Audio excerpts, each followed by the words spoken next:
Good, happy Thursday evening. Is Thursday, November 13, 2025. I'm Riley King, and welcome to this Thursday evening edition of WRMK News 12 Evening Newscast.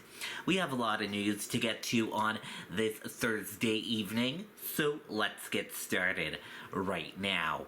First up, air travelers warned of ongoing disruptions as airports recover from the shutdown. Air passengers across the United States are being cautioned to expect continued delays and cancellations in the days ahead, despite the government shutdown coming to an end. Airport officials say it will take time for operations to fully stabilize as the Federal Aviation Administration maintains a 6% reduction in flights while staffing levels recover. At Manchester Boston Regional Airport, travelers returning home Thursday described navigating tense travel plans during the shutdown. While some avoided major issues, thousands of flights nationwide were grounded over the past week, and aviation experts warned the ripple effects will continue. Former Massport director Tom Kitten said it could take more than a week for airline operations to return to normal. Passengers should keep a close eye on their flights, he said, noting that cancellations and delays remain likely. Air traffic controllers across New England who went nearly 6 weeks without pay are beginning to see stability return to their schedule. Kevin Curtis of National Air Traffic Controllers Association said the restart of government operations offers relief, but uncertainty remains as the system comes back online. U.S. Rep. Maggie Goodlander, who arrived in Manchester on Thursday, emphasized the need for long-term solutions to prevent further and future shutdowns and related disruptions. The folks who work at this airport have suffered too much, she said. We cannot let this happen again. Airport officials and travelers alike are hoping the remaining impacts of the shutdown are resolved before the busy holiday season arrives and begins. Alleged YDC abuser survivor testifies in criminal trial of former staff member. A man who says he was abused at New Hampshire's former youth development center took the stand Thursday, offering detailed testimony in the ongoing criminal trial of a former staff member accused of assaulting him in the 1990s.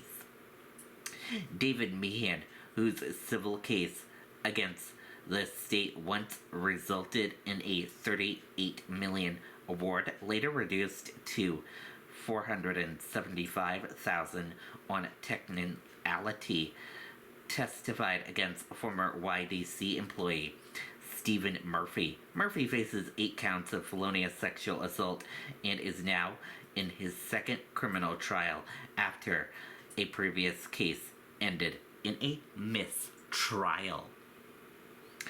Meehan, who has spoken publicly about his experiences at the facility, described the alleged abuse and answered questions from the defense that touched on his history of trauma and long-standing distrust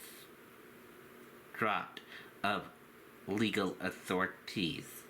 He told the court that his pursuit of accountability stemmed from a need to understand why the abuse occurred. Meehan's wife, Erin, who also testified along with two former Manchester police officers who confirmed the details of Meehan's initial report. Prosecutors restated their case Thursday, and the defense began presenting witnesses. The trial is expected to continue tomorrow on Friday. New Hampshire seeks a new leader for YDC settlement funds as hundreds of claims remain in limbo.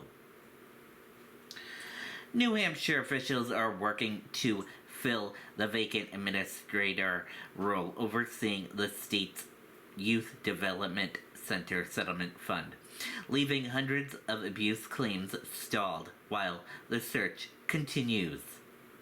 The fund was created to provide a streamlined alternative for victims of alleged abuse in the state custody, aiming to prevent the court system from being overwhelmed by thousands of individual lawsuits. But since former state Supreme Court Chief Justice John Berderick stepped down from the administrator position in July, the process has largely grounded to a halt.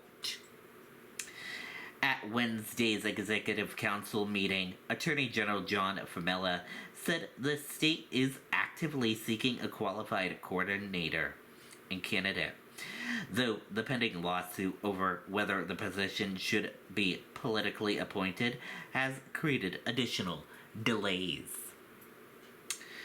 More than 2,200 claims have been filed since the fund's creation, and Famella said roughly 1,700 remain unresolved. He pushed back against criticism that the stalled process is harming victims, noting that over 400 claims have been resolved to date. While there are many not be an administrator now, claims are still being reviewed, Famella said. The process doesn't come to a complete halt. Executive Counselor Karen Littlehill urged the state to fill the role quickly, arguing that delays risk further traumatization those wanting for compensation. The timeline for appointing a new administrator remains unclear. Longest government shutdown in U.S. history ends as President Trump signs a spending bill. After a record 43 days, President Donald Trump signed a spending bill approved by Congress to officially begin and bring federal government shutdown to an end. And that does it for this evening edition of WRMK News 12 this Thursday evening. Thank you for tuning in and watching. Have a great rest of your Thursday evening. I'll see you back here tomorrow for another broadcast, and enjoy the rest of your evening. Good night and goodbye.